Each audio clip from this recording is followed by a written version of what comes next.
Um país com as dimensões do Brasil, com as peculiaridades, circunstâncias, características tão diversas quanto o Brasil. Não só em relação a seus costumes, mas também as condições objetivas da realidade. Como eu disse, se em meu estado, Minas Gerais, já existem tantas diferenças dentro de nossas fronteiras, imagine pelo Brasil afora. Por isso mesmo, os nossos republicanos históricos fizeram bem, lá no século XIX, ao seu final, em instituir uma federação. Federação baseada no êxito, no modelo norte-americano, hoje presente esse modelo no Canadá, na Índia, na Alemanha, na Austrália, em tantas nações, baseada em uma premissa singela, da autonomia dos Estados-membros, denominação da época dos Estados Federados, denominação da agora. Essa autonomia significa gerir os próprios serviços. Se é de nossa competência, de nossa responsabilidade. Se eu, como governador do estado, sou cobrado dos serviços públicos realizados em meu estado, o primeiro pressuposto é que nós tenhamos autonomia para fazê-lo. E, lamentavelmente, já há muitos anos, antes mesmo da Constituição de 88, e a própria Constituição, aqui também me permita uma leve crítica, não ajudou tanto a federação, nós passamos a ter uma concentração exacerbada na esfera federal de poderes e de competências. E ao longo de tantos anos, o que resulta hoje é que os Estados federados têm tão somente uma pálida noção do que é uma autonomia. E por isso mesmo, nos dificulta muito exatamente nas soluções que temos de enfrentar, na necessidade de soluções criativas, na necessidade de conseguirmos coordenar e harmonizar os nossos recursos com as nossas necessidades e com os nossos deveres.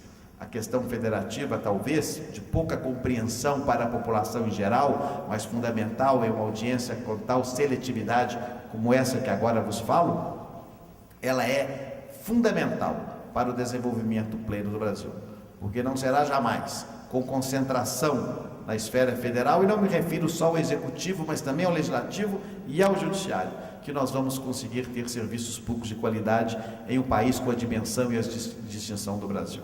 Agora, inventam, senhores secretários, de fixar o salário dos servidores estaduais por meio de decisão do Congresso Nacional ou da esfera administrativa federal. Isso, do ponto de vista do direito constitucional, é uma aberração. Me lembro o saudoso e famoso professor catedrático de minha faculdade de Direito Constitucional, autor de uma obra célebre, clássica do direito brasileiro, sobre a autonomia dos Estados-membros, denominação da época, professor Raul Machado Horta, que dizia de maneira singela e brilhante que a característica fundamental da federação é dar aos Estados capacidade de auto-organizar. E a auto-organização significa exatamente tratar dos seus serviços e de seus servidores. E isso está sendo retirado dos estados. Da mesma forma, a capacidade de arrecadação. Então, de fato, nós caminhamos celeremente para nos transformarmos em um estado unitário. Se assim for a decisão da sociedade brasileira, vamos cumpri-lo. Mas aí temos que fazer modificações profundas, porque o modelo atual não se coaduna com isso.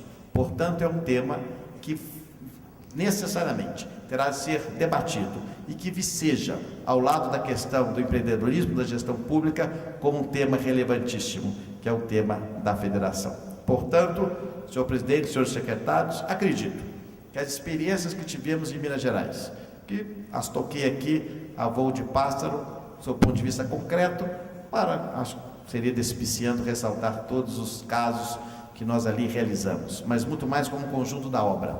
Me parece um exemplo de que, a semelhança de outros estados e de outros municípios, premidos por uma situação específica, nos impulsionou a sermos arrojados. Claro que precisamos levar isso ainda para o nível federal, que já tem apresentado boa vontade em algumas questões.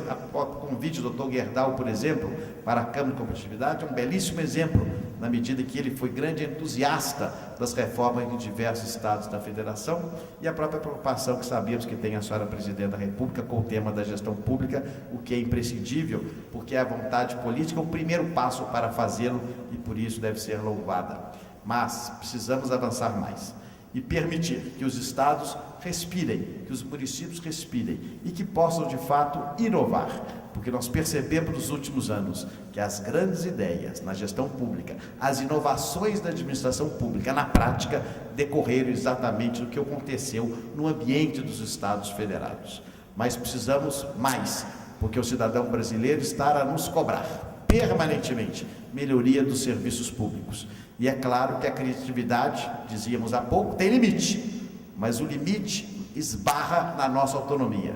Se formos mais alargados na nossa autonomia, tenho certeza que poderemos ser ainda mais criativos, e digo em nome de todos os Estados Federados, para então apresentarmos soluções ainda mais engenhosas e ousadas a favor de um serviço público de escola e, claro, de altíssima qualidade, como os brasileiros merecem. O Estado de Minas Gerais, portanto, passou a ter, inclusive com as parcerias com o Banco Mundial, com o BID, aqui o Dr. Pedro, que representa o nosso Banco Interamericano, parcerias fundamentais para que essas inovações se consolidem e se consolidassem. Mas sabemos que tudo é um pouco tênue se nós não conseguirmos incutir na cabeça das pessoas e da sociedade que a gestão pública é importante e que eles são os agentes fundamentais dessa reforma. Por isso mesmo, inovar permanentemente é preciso e deve ser feito. Fico à disposição, senhor presidente, para as questões que porventura existam, mas concluo dando meus parabéns, de modo muito veemente, a esse CONSAD, que traz a lume à tona, em congresso grandioso como esse, o debate de questões tão relevantes como da gestão pública, sem as quais o Brasil poderá até avançar em muitas áreas, mas não se consolidará como um país desenvolvido no padrão internacional, como nós desejamos e, aliás, como nós merecemos. Muito obrigado. Bom dia.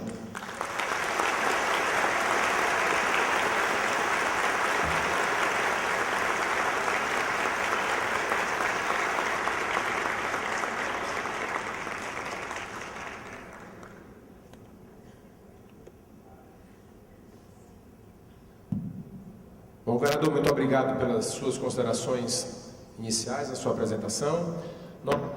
Agora vamos aqui ter um momento de onde vocês poderão fazer uma maior interação com o governador. Existem aí, as pessoas estão com papéis aí para que vocês possam fazer as respectivas perguntas, encaminhar aqui para a gente, onde eu já tenho aqui um número bastante significativo.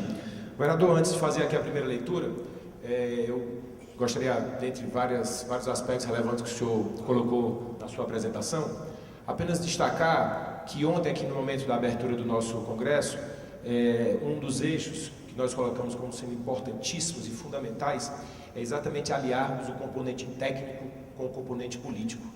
Afinal de contas, os governos são legítimos, são eleitos democraticamente, mas o componente técnico é absolutamente importante.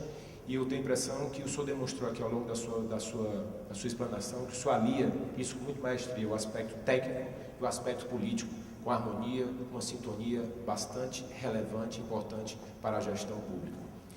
Bom, aqui eu vou fazer a leitura de duas perguntas, se o senhor me permite, para que o senhor possa passear com o seu conhecimento nas colocações. Bom, aqui nós temos, eu peço a gentileza, aqui embaixo tem um espaço para e-mail, mas eu gostaria, por favor, que vocês pudessem colocar o nome, por favor, da pessoa que está fazendo a pergunta. Aqui o Cristiano Góes pergunta: governador Anastasia, por gentileza nos fale da implantação da cidade administrativa visando a melhoria dos serviços que o Estado presta aos cidadãos. E uma outra pergunta, ela pergunta aqui que eu não consegui entender aqui o nome, acho que é Alci. Como a educação está inserida no Estado em rede? O senhor tem o microfone aqui para o senhor, por favor.